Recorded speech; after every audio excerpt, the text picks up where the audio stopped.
السلام علیکم، welcome to my channel set novels point. ایک لفظ عشق پہلی قسط۔ پاپا میری دوست کی برتھ ڈے ہے، مجھے بھی انوائٹ کیا ہے اس نے۔ اگر آپ اجازت دیں تو چلی جاؤں؟ رات کے کھانے پر جب یہ چھوٹا سا خاندان اکٹھا بیٹھا تھا، اس نے پوچھا تھا اور وہ جواب دینے کے بجائے امی کی طرف دیکھنے لگے۔ میں جانتی ہوں رینا کی اس دوست کو، اچھی لڑکی ہے، ایک دو بار اپنی والدہ کے ساتھ ہمارے گھر آ چکی ہے اور ان کا گھر بھی ہمارے گھر سے زیادہ دور نہیں ہے۔ امی نے تفصیلی جواب دیا۔ تو بیٹا، جب آپ کی امی کو کوئی اعتراض نہیں تو مجھے کیسے ہو سکتا ہے؟ وہ مسکرا کر بولے اور پھر کھانے کی جانب متوجہ ہو گئے۔ آج امی نے کوفتے بنائے تھے، یعنی سبھی کی پسندیدہ ڈش۔ سبھی تعریفیں کرتے ہوئے کھا رہے تھے، لیکن پاپا ایک مسئلہ اور بھی تو ہے نا؟ یقیناً گفٹ کے لیے پیسے چاہیے ہوں گے۔ جی پاپا، وہ کھسیا کر مسکراتے ہوئے بولی۔ تو بیٹا، یہ تو کوئی مسئلہ ہی نہیں ہے۔ شکر ہے تمہاری فرینڈ مہینے کی شروع تاریخ میں پیدا ہوئی ہے۔ کتنے پیسے چاہیے تمہیں؟ پاپا، میں اور میری فرینڈ ثانیہ مل کر گفٹ دیں گے، اس لیے 500 روپے دے دیجیے۔ کھانے کے بعد اس نے برتن سمیٹے اور کچن میں آ کر دھونے لگی، ساتھ ہی چائے بھی چولہے پر رکھ دی کہ امی اور پاپا رات کو کھانے کے بعد چائے ضرور لیتے تھے۔ دونیا اور چھوٹا ظفر صحن میں جا کر کھیلنے لگے۔ موسم بدل رہا تھا، اب پہلے کی طرح گرمی نہیں تھی اور شامیں تو بہت خوشگوار ہو گئی تھیں۔ امی پاپا بھی چھوٹے سے آنگن میں کرسیاں ڈالے بیٹھے تھے۔ وہ دونوں کے لیے چائے لے کر آئی، ٹرے سینٹر ٹیبل پر رکھی اور خود بھی وہیں بیٹھ گئی۔ رینا بیٹا، میں اور تمہاری امی ابھی بات کر رہے تھے، موسم بدل رہا ہے، اگر ایک بارش ہو گئی تو سردی اچانک آ جائے گی۔ کسی روز بازار چلتے ہیں، کچھ سردیوں کے کپڑے کی شاپنگ ہی کر لیں۔ آپ اور امی چلیں جائیں نا، مجھے بازار کے رس سے بڑی الجھن ہوتی ہے۔ تم ساتھ چلتی ورنہ تمہیں کپڑے کا رنگ پسند نہیں آئے گا، کسی کے پرنٹ پر اعتراض ہوگا۔ امی کے کہنے پر وہ سوچ میں پڑ گئی کہ اسے واقعی بازار جاتے ہوئے الجھن ہوتی تھی۔ مڈل کلاس طبقے کی شاپنگ کے خصوصی بازار، جہاں شدید رش ہوتا تھا، آوارہ مزاج لڑکے جان بوجھ کر لڑکیوں سے ٹکراتے تھے۔ اس کی 17 سالہ زندگی ایک مخصوص خوشباش پیار بھرے ماحول میں گزری تھی۔ امی پاپا اور 2 چھوٹے بہن بھائی۔ امی کا میکا دوسرے شہر میں تھا، جہاں سے کبھی کبھار خالہ اپنے بیٹے ایاز کے ساتھ 2-4 روز کے لیے آ جایا کرتی تھیں، اور پاپا کے ستیلے بہن بھائی تو بہت سے تھے، لیکن زندگی کے پہلے 12 برس اس نے کسی کی صورت نہیں دیکھی۔ پھر اچانک ایک روز جب وہ اسکول سے آئی تو ان کے سادہ سے ڈرائنگ روم میں بڑی ہی آن بان والی شخصیت موجود تھی، اور پاپا ان کی آمد پر کتنے خوش تھے، اس کا اندازہ پاپا کے چہرے اور لہجے سے پھوٹتی بے پناہ خوشی سے لگایا جا سکتا تھا۔ اسے بتایا گیا کہ یہ تمہارے تایا جان ہیں۔ اونچے، لمبے، قیمتی لباس پہنے وہ کہیں سے پاپا کے بھائی نہیں لگ رہے تھے۔ اوہ، تو ہمارے گھر کی جو باہر گاڑی کھڑی ہے وہ یقیناً تایا ابا کی ہی ہوگی۔ وہ ان سے جھجک تو رہی تھی، لیکن انہیں دیکھنا اسے اچھا بھی لگ رہا تھا۔ امی نے بہت پرتکلف کھانا بنایا تھا، جس کی انہوں نے بہت تعریف کی، اور پھر وہ چلے گئے۔ اور پھر پورے 3 سال بعد جب وہ میٹرک کا امتحان دے کر فارغ ہوئی تھی، جب ان کی آمد ہوئی، پہلے کی طرح صرف 2 گھنٹے کے لیے ہی آئے اور چلے گئے۔ تایا ابو کو آپ سے پیار نہیں ہے پاپا، اسی لیے تو اتنی دیر کے بعد آتے ہیں۔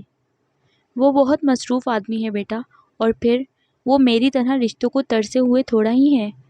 ان کی 3 بہنیں بھی ہیں اور ان کے ساتھ ان کا بہت ملنا ہے۔ اوہ پاپا، آپ کی بہنیں بھی ہیں؟ آپ نے کبھی بتایا کیوں نہیں؟ وہ پرجوش ہوئی۔ ہاں بیٹا، مجھے تمہیں یہ سب بتانا چاہیے تھا۔ اصل میں تمہارے تایا ابو اور ان کی 3 بہنیں میرے ستیلے بہن بھائی ہیں، اور انہیں مجھ سے کوئی دلچسپی نہیں ہے۔ تمہارے تایا کا نام علیم الدین ہے اور یہ کامیاب بزنس مین ہے۔ اسی طرح تینوں بہنیں بھی کھاتے پیتے گھرانوں میں بیاہی گئی ہیں۔ اصل میں میری دوسری والدہ بہت جائیداد والی تھیں، تو ان کی جائیداد ان کی اولاد میں تقسیم ہوئی، اور کچھ علیم بھائی خود بھی سمجھدار آدمی ہیں، کاروبار شروع کیا اور اب بے حد کامیابی سے اسے چلا رہے ہیں۔ تایا ابو کے بچے بھی ہوں گے؟ ہاں، ایک بیٹا ہے ان کا۔ صرف ایک؟ وہ اس کے انداز پر ہنس پڑے، پھر بولے، بہت سال پہلے بھابھی کی ڈیتھ ہو گئی تھی۔ بھائی جان نے دوسری شادی چند سال پہلے ہی کی ہے اور دوسری بیوی سے ان کی کوئی اولاد نہیں ہے، صرف بڑی بھابھی سے ایک بیٹا ہے، عدیل نام ہے اس کا۔ پاپا، کبھی تایا ابو نے آپ کو اپنے ہاں انوائٹ نہیں کیا؟ کچھ سوچ کر گلے رینا نے نیا سوال کیا۔ اس سوال پر پاپا کے مسکراتے ہونٹ ساخت ہو گئے۔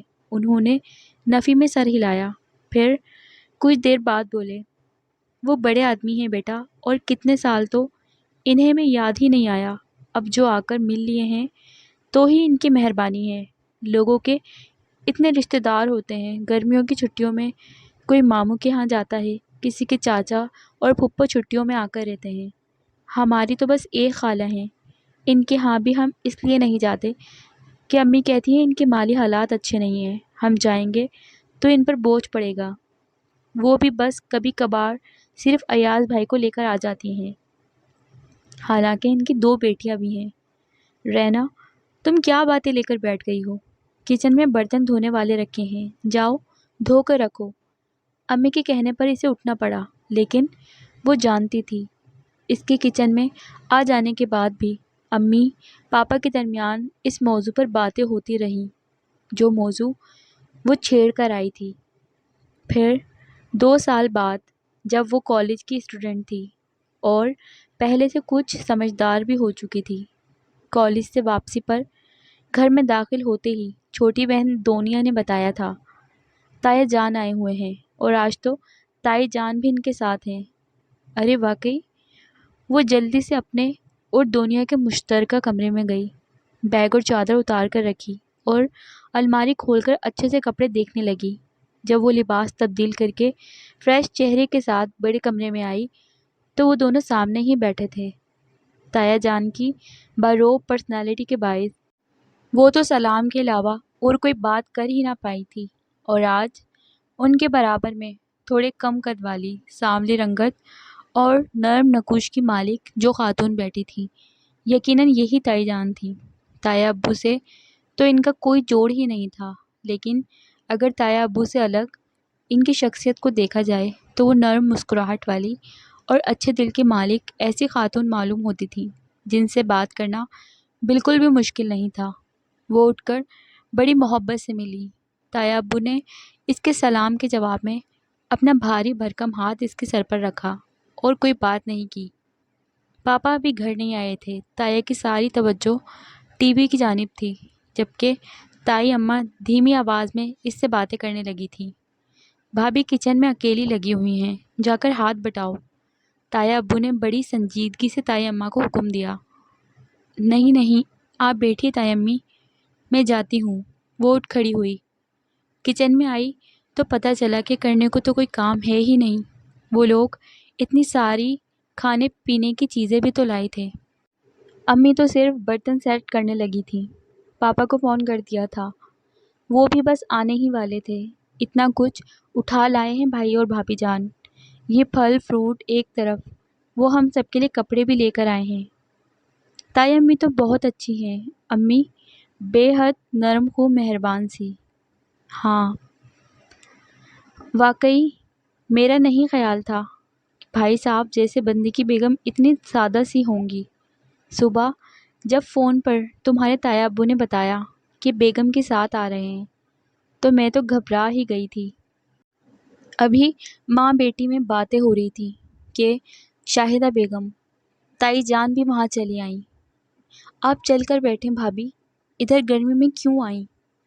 نہیں، گرمی کیسی، اور عورت کی تو آدھی سے زیادہ عمر کچن میں ہی گزرتی ہے۔ آپ کے گھر تو بہت ملازم ہوں گے تائی جان۔ ہاں، لیکن کچن میں خود ہی دیکھتی ہوں، ہیلپ کے لیے ایک ملازمہ میرے ساتھ ہوتی ہے، کیونکہ اب طبیعت کچھ اچھی نہیں رہتی۔ گھر میں آنا جانا تو بہت لگا رہتا ہے، میرے لیے اکیلے سب سنبھالنا بہت مشکل ہوتا ہے۔ دونوں پھپھو بھی تو اسی شہر میں ہیں، کتنے بچے ہیں ان کے؟ اس نے اشتیاق سے پوچھا۔ تمہاری بڑی پھپھو کی 2 بیٹیاں اور 2 بیٹے ہیں، اور چھوٹی پھپھو کے 2 بیٹیاں اور 1 بیٹا ہے، آتے رہتے ہوں گے آپ کی طرف، اس کا اشتیاق بول رہا تھا۔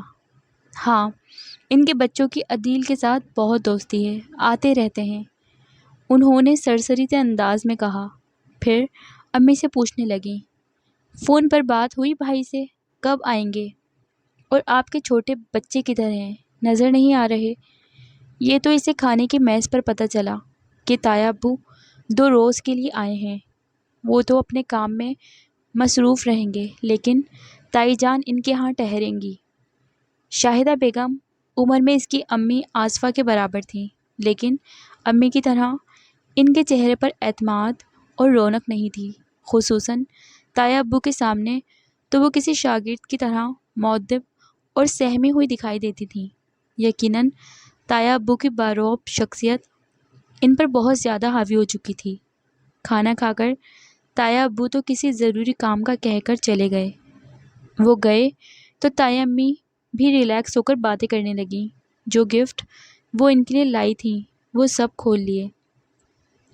تمہارے تایا نے بتایا تھا میری بھتیجیاں بہت پیاری ہیں۔ اچھا، یہاں آ کر تو ایسے بیٹھتے ہیں؟ او ہو رینا، امی نے ٹوک دیا۔ ہاں، یہ تو ان کی عادت ہے، لیکن زندگی میں بھائی کی کمی وہ بھی محسوس کرتے ہیں۔ بہنیں تو ہیں، لیکن ان کا مزاج کچھ اور طرح کا ہے۔ علیم ان کے ہاں بہت کم جاتے ہیں، وہ ان سے زیادہ بے تکلف بھی نہیں ہیں۔ اور عدیل کیسا ہے؟